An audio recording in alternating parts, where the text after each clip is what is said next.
خطبہ مسنونہ کے بعد میں نے قرآن مجید فرقان حمید میں سے 11ویں پارے کی ایک بہت ہی مشہور اور معروف آیت کریمہ کی تلاوت کا شرف حاصل کیا۔ اس پر کچھ عرض و معروض سے قبل آئیے دستور کے مطابق حصول برکت کے لیے اپنے آقا دونوں عالم کے مالک و مختار آمنہ کے لال روحی فدا جناب احمد مجتبی محمد مصطفیٰ صلی اللہ تعالی علیہ وسلم کی بارگاہ ناز میں ہدیہ درود پیش کریں اور بآواز بلند پڑھیں۔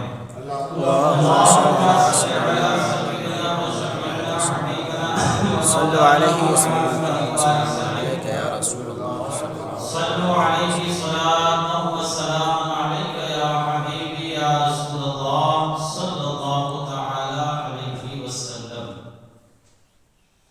حضرات محترم، آج کی یہ نورانی محفل سرکار غوث پاک رضی اللہ تعالی عنہ کی 11ویں شریف کی مناسبت سے منعقد کی گئی ہے، اور ہم آپ تمامی حضرات اس محفل سے فیضان غوث اعظم اور 11ویں شریف کے برکات حاصل کرنے کے لیے اس محفل میں رونق افروز ہوئے ہیں۔ حضرات محترم، قرآن مجید فرقان حمید کی جس آیت مقدسہ کو میں نے تلاوت کرنے کا شرف حاصل کیا ہے، ان آیات مبینات سے اللہ کے ولیوں کی عظمت اور شان کا پتہ چلتا ہے۔ لوگ ولیوں کی شان گھٹانے کی کوشش کرتے ہیں، لیکن جس کی شان اللہ بڑھائے دنیا کی کوئی طاقت نہیں ہے کہ اس کی شان کو گھٹا دے۔ اللہ کے جو محبوب اور مقبول بندے ہیں، یعنی اولیاء اللہ ہیں، قرآن میں مختلف مقامات پر ان کی عظمت اور ان کی شان بیان کی ہے۔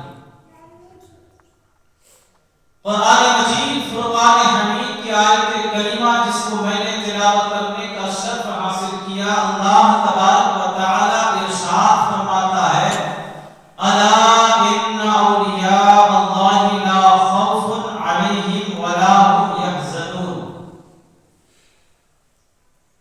خبردار، بے شک اللہ کے ولیوں کو نہ کوئی خوف ہوگا اور نہ انہیں کوئی غم ہوگا۔ الذین آمنوا وکانوا یتقون، وہ جو ایمان لائے اور ڈرتے رہے، لہم البشریٰ فی الحیاۃ الدنیا وفی الآخرہ، ان کے لیے دنیا کی زندگی میں بھی اور آخرت کی زندگی میں بھی خوشخبری ہے۔ لا تبدیل لکلمات اللہ، اللہ کی باتیں بدلتی نہیں ہیں۔ وذالک هو الفوز العظیم، اور یہی بڑی کامیابی ہے۔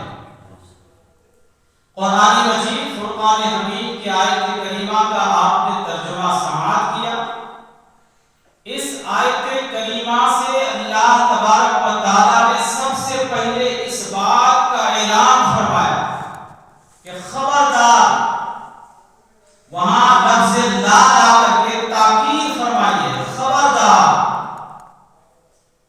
لفظ انا سے بھی کام چل جاتا ہے، لفظ لا اگر نہیں لایا جاتا تب بھی بات مکمل ہو جاتی۔ انا بے شک اللہ کے ولیوں کو نہ کوئی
نعرہ رسالت، مسلک اعلیٰ حضرت، علماء اہل سنت، نعرہ تکبیر، نعرہ رسالت۔ تو یہ اللہ کے ولیوں کا مقام ہے جس کو اللہ نے قرآن مجید فرقان حمید میں بیان فرمایا ہے، اور اسی آیت کریمہ کے ضمن میں مفسرین نے ایک حدیث پاک بیان فرمائی ہے، بخاری شریف کی حدیث پاک ہے، حضرت ابو ہریرہ رضی اللہ تعالیٰ عنہ اس حدیث کے راوی ہیں۔ آپ روایت کرتے ہیں کہ اللہ کے رسول صلی اللہ تعالیٰ علیہ وسلم نے ارشاد فرمایا کہ کوئی بھی بندہ کسی بھی طریقے سے اللہ کا اتنا قرب حاصل نہیں کرتا جتنا کہ فرائض اور نوافل کے ذریعے بندہ میرا قرب حاصل کرتا ہے۔ یہاں اللہ کے رسول صلی اللہ تعالیٰ علیہ وسلم بھی اس حدیث پاک میں اللہ کے ولیوں کی عظمت بیان فرما رہے ہیں۔ اللہ تبارک و تعالیٰ ارشاد فرماتا ہے، میرے آقا ارشاد فرماتے ہیں، اللہ کا فرمان ہے کہ کوئی بندہ کسی عمل سے میرا اتنا قرب حاصل نہیں کرتا جتنا کہ وہ فرائض اور نوافل کی ادائیگی سے میرا قرب حاصل کرتا رہتا ہے، اور جب فرائض اور نوافل کی ادائیگی سے وہ میرا قرب حاصل کرتا رہتا ہے تو پھر میں خدا اس سے محبت کرنے لگتا ہوں، اور جب میں اس سے محبت کرنے لگتا ہوں وہ میرا قرب حاصل کر لیتا ہے۔ تو اللہ کے رسول کا فرمان ہے، رب فرماتا ہے کہ میں اس کی آنکھ بن جاتا ہوں جس سے وہ دیکھتا ہے، میں اس کے ہاتھ بن جاتا ہوں جس سے وہ پکڑتا ہے، میں اس کے کان بن جاتا ہوں جس سے وہ سنتا ہے، میں اس کے پاؤں بن جاتا ہوں جس سے وہ چلتا ہے، اور جب میرا وہ بندہ مجھ سے سوال کرتا ہے تو میں پورا کرتا ہوں، جب وہ مجھ سے پناہ مانگتا ہے تو میں اسے پناہ دیتا ہوں۔ سبحان اللہ، نعرہ تکبیر، نعرہ رسالت، مسلک اعلیٰ حضرت، علماء اہل سنت، نعرہ تکبیر، نعرہ رسالت۔ یہ ولی کا مقام اللہ کے رسول صلی اللہ علیہ وسلم بیان فرما رہے ہیں، اور یہ کیا ہے؟ حدیث پاک ہے، بخاری شریف حدیث کی معتبر کتابوں میں سے ایک ہے، اس کتاب میں یہ حدیث پاک موجود ہے۔ اب آپ اندازہ لگائیں کہ اللہ تبارک و تعالیٰ نے اپنے ولیوں کو کیا مقام اور کیا مرتبہ عطا فرمایا ہے، اور ایک حدیث پاک میں تو حد ہو گئی ہے۔ اللہ کے رسول صلی اللہ علیہ وسلم اولیاء کا مقام بیان فرماتے ہوئے ارشاد فرماتے ہیں کہ کل میدان قیامت میں اللہ کے کچھ ایسے بندے آئیں گے جن کے چہرے روشن ہوں گے، اور ان کو وہ مقام، وہ بلندی عطا ہوگی کہ انہیں دیکھ کر انبیاء اور شہداء ان کی عظمت پر رشک کریں۔ سبحان اللہ۔ یہ اللہ کے ولیوں کا مقام کوئی عالم بیان نہیں کر رہا، کوئی مفتی بیان نہیں کر رہا ہے، بلکہ کونین کے تاجدار مصطفیٰ جان رحمت بیان فرما رہے ہیں۔ اور پہلی حدیث پاک جو میں نے بیان کی ہے، اللہ نے کیا فرمایا کہ جب بندہ میرا قرب حاصل کر لیتا ہے، میں اس سے محبت کرنے لگتا ہوں، تو پھر اس کو کیا انعام ملتا ہے؟ اللہ فرماتا ہے میں اس بندے کے کان بن جاتا ہوں جس سے وہ سنتا ہے۔ اب اگر کوئی ولی کی طاقت پر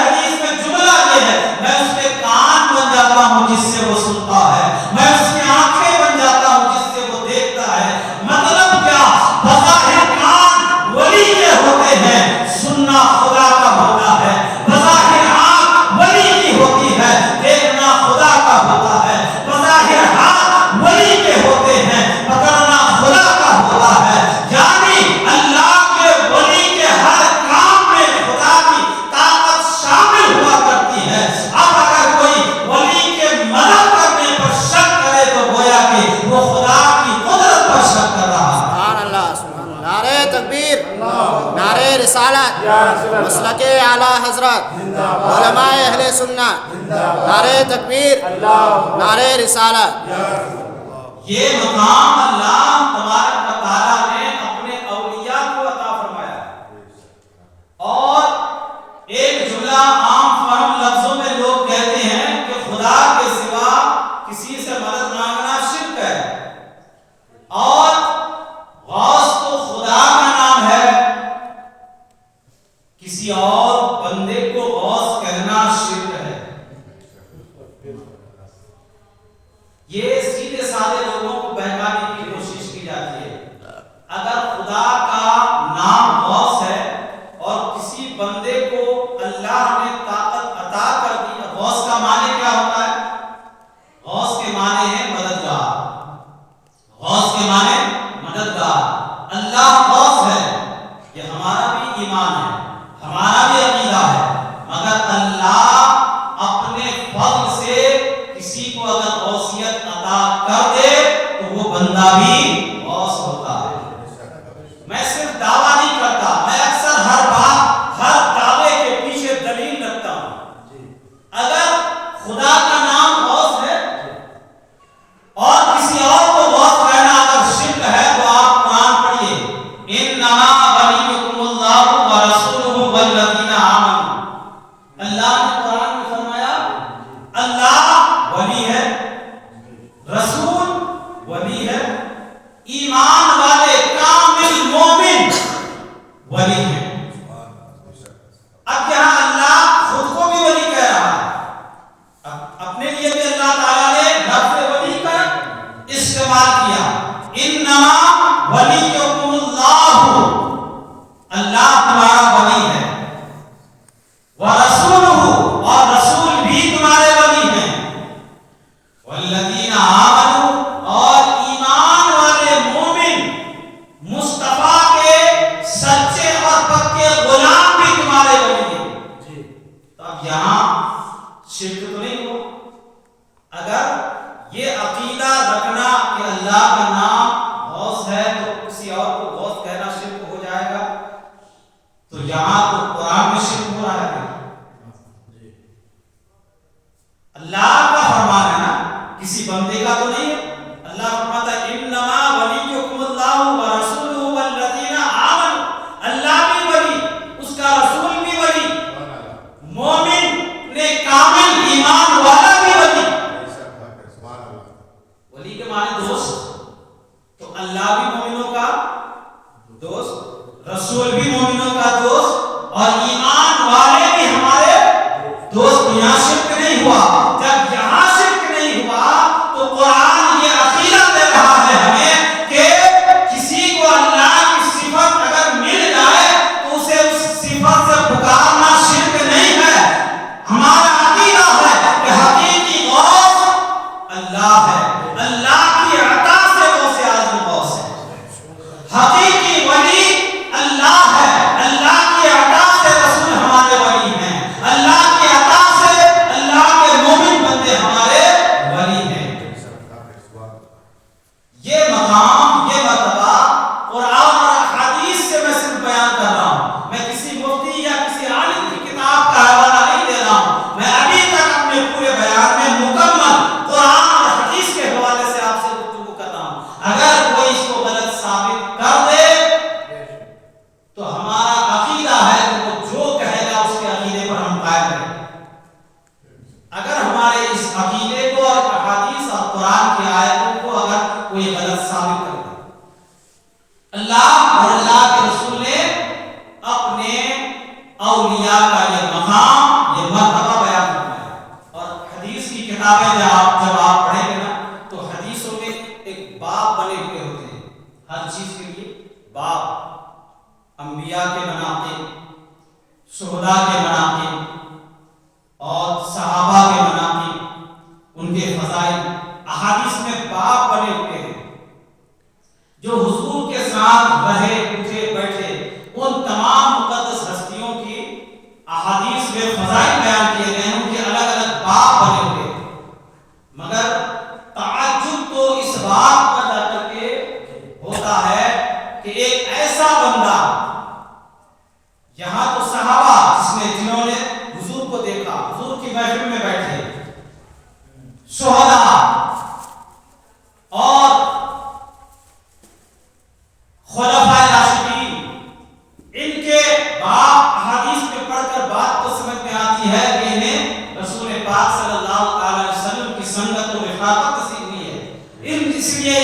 مناقب اور فضائل احادیث میں بیان کیے گئے ہیں، مگر تعجب اس بات پر کہ ایک ایسا بندہ جس نے کبھی 23 سال کی حضور کی ظاہری حیات میں کبھی حضور کا دیدار نہیں کیا، کبھی حضور کو انہوں نے دیکھا نہیں، کبھی انہوں نے حضرت ابوبکر صدیق کو نہیں دیکھا، کبھی عمر فاروق کو نہیں دیکھا، کبھی عثمان غنی کو نہیں دیکھا، نہ وہ صحابی ہے، اس کے باوجود احادیث کی کتابیں جب آپ اٹھائیں گے تو اس بندے کا ذکر حدیث پاک میں اللہ کے رسول صحابہ کی محفل میں بیان فرما رہے ہیں کہ اے میرے صحابہ، تم تو مجھے جانتے ہو، مجھے دیکھتے ہو، مگر ایک ایسا بھی بندہ ہے جس نے مجھے آج تک دیکھا نہیں ہے مگر مجھ سے محبت کرتا ہے،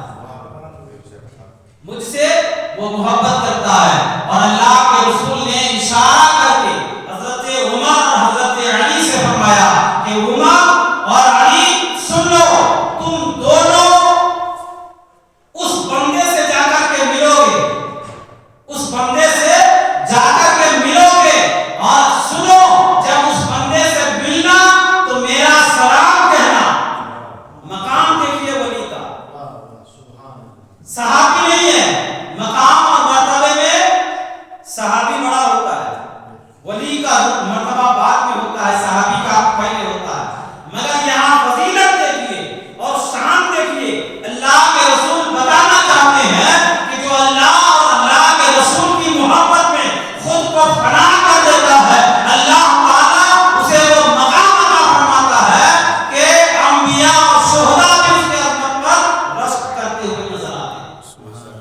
میرے آقا فرماتے عمر اور علی، جب اس بندے سے جا کر کے ملنا تو میرا سلام کہنا، اور عمر علی اللہ کے اس بندے سے التجا کرنا، گزارش کرنا کہ وہ میری امت کی بخشش کے لیے دعا کرے۔ سبحان اللہ، سبحان اور اے عمر، اے علی، اللہ کے اس بندے کا نام اویس قرنی ہے، جو قرن میں رہتا ہے، اس کی پہچان یہ ہے کہ اس کے ہاتھ میں سفید داغ ہوں گے۔ یہ مقام اور مرتبہ اولیاء کا ہے۔ اللہ کے رسول صلی اللہ تعالی علیہ وسلم نے حضرت اویس قرنی کی فضیلت صحابہ کے درمیان بیان فرمائی۔ یہیں سے پتہ چلتا ہے کہ اللہ نے اپنے ولیوں کو کیا مقام اور کیا مرتبہ عطا فرمایا۔ ہم خوش نصیب لوگ ہیں کہ ان اللہ کے مقرب بندوں سے محبت کرتے ہیں اور ان کے دامن سے وابستگی رکھتے ہیں، اور انشاءاللہ ان کے نقش قدم پر چلنے کی بھی کوشش کرتے ہیں اور انشاءاللہ کریں گے۔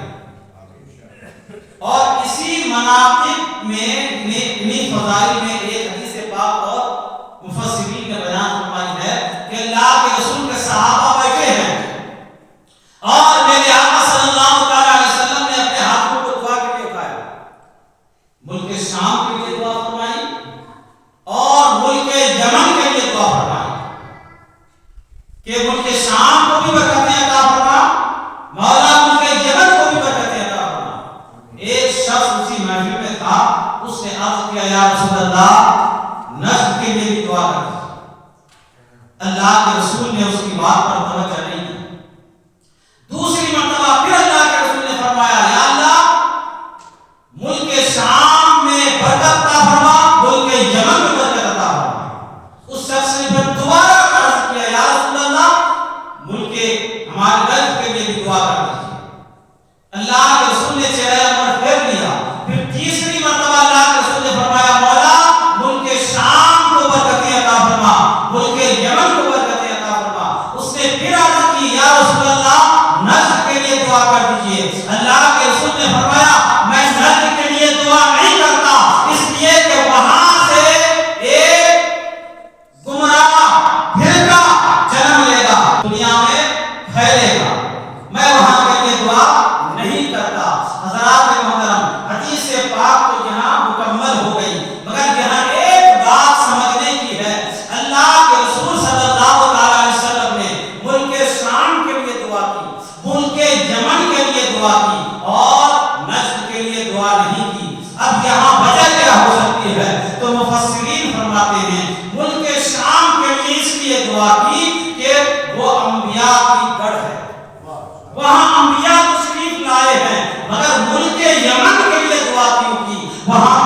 ولی کہ وہاں تو کوئی نبی نہیں آیا، کوئی رسول نہیں آئے، تو پھر ملک یمن کے لیے دعا کیوں کی؟ اس لیے دعا کی کہ ملک یمن میں اللہ کے ولی حضرت اویس قرنی رہتے ہیں۔ سبحان اللہ، سبحان اللہ۔ ملک شام